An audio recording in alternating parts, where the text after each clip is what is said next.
Hi செல்லக்குட்டீஸ், welcome to our Anisha tailoring channel. இன்றைக்கி இந்த கஸ்டமர் பிரின்சஸ் கட் வச்சு கைக்கு மட்டும் டிசைன் பண்ணி கேட்டிருந்தாங்க. அதுக்கு நான் ஃபஸ்ட்டு இது ஒரு காட்டன் கிளாத்து. அது சூப்பராகவே தைக்கிறதுக்கும் நான் முதல்ல என்ன பண்ணேனாக்கா, லைனிங் கிளாத்தை வெட்டி எடுத்துகிட்டு பிரின்சஸ் கட்டுக்கு டிசைன் பண்ணிகிட்ருக்கேன். ஃப்ரண்ட் நெக்குக்கு எதுவும் டிசைன் வேணாம், பேக் ஓப்பன் மட்டும் கொடுத்து எனக்கு நாட்டு வச்சா போதும்னு சொல்லியிருந்தாங்க. இதுக்கு நான் பிரின்சஸ் கட் இது பண்ணிகிட்ருக்கேன். ஃபஸ்ட்டு நெக் டிசைனை கம்ப்ளீட் பண்ணிக்கிறேன். நெக் அடித்து திருப்பிட்டு நம்ம அந்த ஓரத்தில் மட்டும் தையல் போட்டால் இந்த பிரின்சஸ் கட்டுக்கு அழகாக இருக்கும்னு சொல்லிட்டு அந்தமாரி நான் பண்ணியிருக்கேன். அதுக்கப்புறம் அதோட டாட் வச்சு நான் கரெக்டான அந்த பாயிண்ட்டை மார்க் பண்ணி அதில் நான் ஃபினிஷிங் பண்ணி முடிச்சுக்கிறேன்.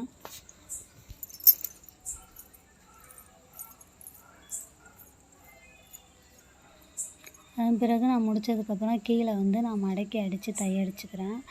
அது ஃபஸ்ட்டு ஃப்ரண்ட் பார்ட் ஃபுல்லாகவே முடிச்சிட்டேன். நெக்ஸ்ட்டு பேக்குக்கு கீழே மடித்து அடிக்கிறதையும் பிடிச்சிட்டு கழுத்தையும் சுற்றி நான் ஃபினிஷ் பண்ணிக்கிறேன். கழுத்து கொடுத்துட்டு அதை கட் பண்ணி மீதி பார்ட்டை கட் பண்ணி எடுத்துக்கிட்டு நெக்ஸ்ட்டு அந்த மடித்து அடித்து திருப்பிட்டேன்.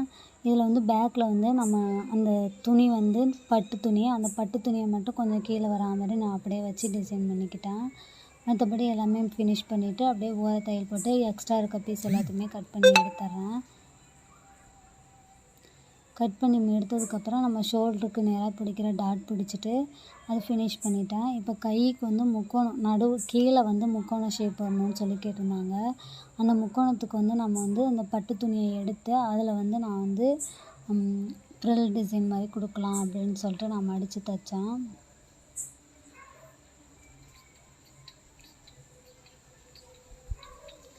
பார்க்கவும் அழகாக இருந்தது.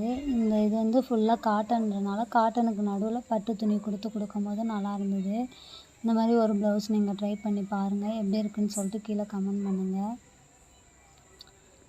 இந்த ஜாக்கெட்டோட ரேட் நான் 350 ரூபா வாங்கிக்கிட்டேன். ஏன்னா நம்ம பிரின்சஸ் கட் போட்டாலே நம்ம 300 ரூபா வாங்குகிறாங்க. அதோட கொஞ்சம் டிசைன் பண்ணனால 50 ரூபா எக்ஸ்ட்ரா வாங்கிக்கிட்டேன்.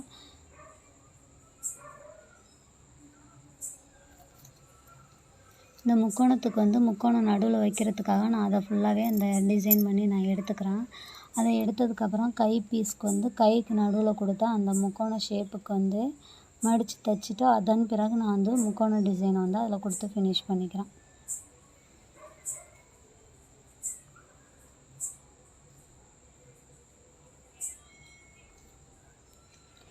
இது என் ஃப்ரெண்டுக்கு தான். இது நான் தைக்கிறத பார்த்துட்டு நல்லா இருக்குன்னு சொல்லிட்டு இந்த டிசைன் எனக்கு வேணும்னு சொல்லி கேட்டு அதை நான் தைச்சி கொடுத்துட்ருக்கேன்.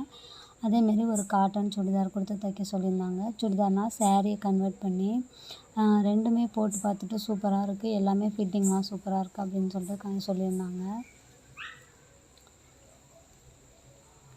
இப்போ நான் அந்த கீழ் பார்ட்டுக்கு என்ன பண்ணேனாக்கா, இந்த சாக்லேட் ஷேப்பு பவ் வைக்கிற மாதிரி நான் டிசைன் பண்ணி பார்த்தேன். ஒவ்வொரு டிசைனும் எனக்கு பிடிக்கல. அதோட நான் பவ் வைக்கிற மாதிரி வச்சு அந்த இடத்துல ஒரு மணி கொடுத்து ஃபினிஷ் பண்ணேன். சூப்பராகவே இருந்தது. இதுதான் ஃபைனல் அவுட்புட்டு. இந்த பவ் வச்சு அவங்க கைக்கு